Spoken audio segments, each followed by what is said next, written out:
तो देख सकते हैं अभी जो बचा हुआ है क्या है, कॉसेक है। तो चलिए हम कॉसेक को लिखते हैं, कॉसेक है, कॉसेक थीटा लिख देते हैं यहाँ पे। उसके बाद क्या है आपको देख सकते हैं, तो सेक हो जाएगा, सेक थीटा भी लिख सकते हैं। उसके बाद में क्या होगा, तो कॉट हो जाएगा। ठीक है फ्रेंड्स, तो कॉट थीटा लिखते हैं। अब इसको क्या करेंगे, इसका फॉर्मूला को कैसे लिखते हैं, तो बड़ा ही आसान है। ये नीचे वाला जो भी है ना उसको आप लिख दीजिए पहले। क्या है, के ए है, मतलब कक्का ऐसे लिखेंगे, कक्का बटे में ऊपर वाला के नीचे कर देंगे, लाल हो जाएगा। तो ऐसे लिखते हैं ना, देखिए यहाँ पे के लिख दीजिएगा। ठीक है, बटा लगा दीजिए, बटा लगा दीजिए। ठीक है, और फिर यहाँ पे क्या करेंगे, लाल, वही जो एल है उसको यहाँ पे नीचे में लिख देंगे, ऊपर वाला जो है नीचे चलाएगा, है ना, ऐसे लिख लीजिएगा। फिर इसको अब हम ये जानते, तो सॉरी दोस्तों यहाँ पे ए लगेगा क्योंकि कक्का ना हमने लिख रहे हैं। चलिए तो यहाँ पे हमने ए लगा दिया।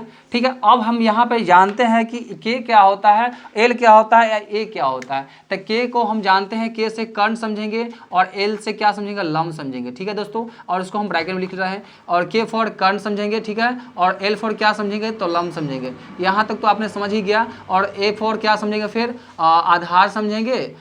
क्या होगा, सॉरी यहाँ पे आधार होगा दोस्तों, यहाँ पे आधार होगा, आधार होगा, और यहाँ भी आधार होगा, बटे में लंब हो जाएगा। ठीक है, ध्यान दीजिएगा। और उसके बाद क्या करिएगा, ये जो है आपका मेन फॉर्मूला हुआ, इसी पे आपको सारा क्वेश्चन को सॉल्व करना होता है। तो चलिए हम यहाँ पे पहले क्या करते हैं, फिगर को बनाते हैं। पहले समझ लीजिए, यदि 15 कॉट ए बराबर 8 हो तो साइन ए और कॉस ए का मान ज्ञात कीजिए। तो हम जानते हैं कि इसमें जब भी जो भी त्रिकोणमिति का त्रिभुज जो बनता है, इसमें समकोण बनता है। तो चलिए पहले हम समकोण त्रिभुज बना लेते हैं। तो चलिए हम ऐसे लिख लेते हैं। ठीक है, तो यहाँ पे लिख लेते हैं, फिगर बना लेते हैं, और यहाँ पे ऐसे बना लीजिएगा। फिर यहाँ पे क्या कीजिएगा, अब हम सजाते हैं। पहले देखिए यहाँ पे, पहले इसको हम तोड़ लेते हैं। क्या है, 15 कॉट ए है ना, 15 कॉट ए बराबर 8 है। तो अब यहाँ पे क्या करेंगे, यह जो गुना में है 15 जो है, यह कॉट के गुना में है। ठीक है ना, तो ये क्या चीज़ में हो जाएगा, भाग में हो जाएगा। तो यहाँ पे लिख सकते हैं ऐसे, कॉट ए बराबर में 8 बटे में 15। तो दोस्तों ये आपने इस तरह से सॉल्व कर लिया। फिर क्या करेंगे, कॉट का फॉर्मूला का देख लीजिए यहाँ पे क्या होता है। तो कॉट का फॉर्मूला जो होता है, आधार बटे में क्या होता है, लंब होता है। तो चलिए यहाँ पे हम आपको लिखना चाहते हैं इस तरह से।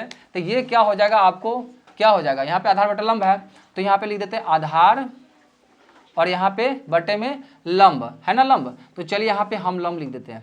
तो ये क्या हो गया आपका, आधार बटे लंब। तो यहाँ पे देखिए दो भुजा आपको दिया गया है, क्या है, आधार बटे लंब है। तो आपको यहाँ पे पता होना चाहिए दोस्तों कि यहाँ पे कैसे लिखेंगे इस फिगर में। तो देखिएगा, हमेशा याद रखिएगा, समकोण त्रिभुज जो बनता है इसमें आपको समकोण कहाँ होता है, तो यहाँ पे होता है। जैसे कि यहाँ पे कोण बी दे सकते हैं। ठीक है, यहाँ पे तो कोण हमने दे दिया बी, ए बी सी 3 को भुजा होता है। तो यहाँ पे समकोण के सामने जो बनता है दोस्तों, वो कर्ण बनता है। क्या बनता है, कर्ण। समकोण के सामने जो बनेगा वो कर्ण बनता है। और यहाँ पे देखिए दो भुजा दिया है, 8 बटे 15 मतलब आधार है। तो आधार क्या हो जाएगा, हमेशा याद रखिएगा। जैसे कि कोण के आपको गौर करना होगा, यहाँ पे कॉट ए कह रहा है, ए कह रहा है ना, यहाँ पे गौर कीजिएगा। तो देखिए कर्ण का जो है ना, कर्ण क्या है, ये है, कर्ण हमेशा अपना जगह पे ही रहता है, सीमित रहता है, लेकिन आधार और लंब बदलते रहता है। तो यहाँ पे आपको एंगल के हिसाब से चलिएगा। जैसे कि ए कह रहा था, ए कोण कहाँ पे है, यहाँ पे है ना ए, तो यहाँ पे ये क्या हो जाएगा, ये आधार हो जाएगा। कर्ण जिसको छुएगा, जो भुजा का छुएगा ना, वो क्या हो जाएगा, आधार हो जाएगा। क्या हो जाएगा, आधार हो जाएगा। तो यहाँ पे आधार हम लिख देते हैं दोस्तों, है ना। और यहाँ पे क्या हो जाएगा, नीचे वाला ये लंब हो जाएगा। दोस्तों आप यहाँ पे गौर करिएगा कि आधार 8 है, तो 8 यहाँ पे लिख देते हैं। ठीक है दोस्तों, तो 8 लिख देते हैं। उसके बाद में यहाँ पे 8 लिख दीजिएगा। ठीक है, चलिए अब यहाँ पे लंब क्या हो जाएगा, देख सकते हैं 15 हो जाएगा। तो चलिए यहाँ पे 15 हमने लिख दिया। फिर क्या करना होगा, पहले तीसरा एंगल क्या, देख यहाँ पे कोण क्या है, देखिए यहाँ पे ए समकोण था। ठीक है, हमने पहले गौर किया ए पर, कोण ए को देखिएगा, जो ये कोण जिसको छुएगा ना, कर्ण वाला जो भी मतलब जिसको छुएगा वह आधार बन जाएगा। याद रहे, हो सकता था यहाँ पे कॉट सी रहता, तो यहाँ पे सी अगर रहता यहाँ पे, तो सी ये जो कर्ण वाला भुजा जो है इसको छू रहा है, तो यहाँ पे ये आधार बन जाता। लेकिन यहाँ पे एक आ रहा है ना, इसलिए ए के सापेक्ष आपको देखना है। ठीक है ना, यहाँ तक तो समझिए। चलिए पहले हम कर्ण निकालते हैं, मतलब ए सी का स्क्वायर निकालते हैं। तो लिखेंगे ना, कर्ण का फॉर्मूला होता है दोस्तों, कर्ण का फॉर्मूला क्या होता है, कर्ण स्क्वायर बराबर में क्या होगा, लंब, लंब का स्क्वायर,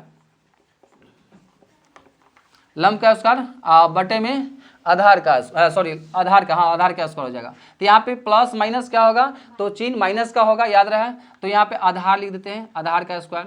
तो यहाँ पे आधार का स्क्वायर कर ले। लम के जगह जो लम का जो मान रहेगा वो इनपुट कर लीजिए। लम की जगह 15 है तो 15 का स्क्वायर कर लीजिए, कोई दिक्कत नहीं है ना। बराबर में क्या है, सॉरी माइनस में ना, तो आधार की जगह क्या हो जाएगा 8 हो जाएगा, तो 8 का स्क्वायर कर लेंगे। फिर देखिए 15 का स्क्वायर करते तो कितना होगा 225 होता है, तो 225 लिख लीजिएगा, ठीक है। माइनस में 8 का स्क्वायर करेंगे कितना 64 हो जाएगा। दोस्तों यहाँ पे आप स्क्वायर यहाँ पे काटते हैं तो यहाँ पे रूट चढ़ जाता है, ठीक है। आप चाहे तो यहाँ भी लिख सकते हैं, चलिए यहाँ भी लिख देते हैं, बेटर रहेगा आप लोगों को समझने में। तो यहाँ पे हम लिखते चले आ रहे हैं। अब यहाँ पे देखिएगा माइनस कर लीजिएगा तो कितना होगा,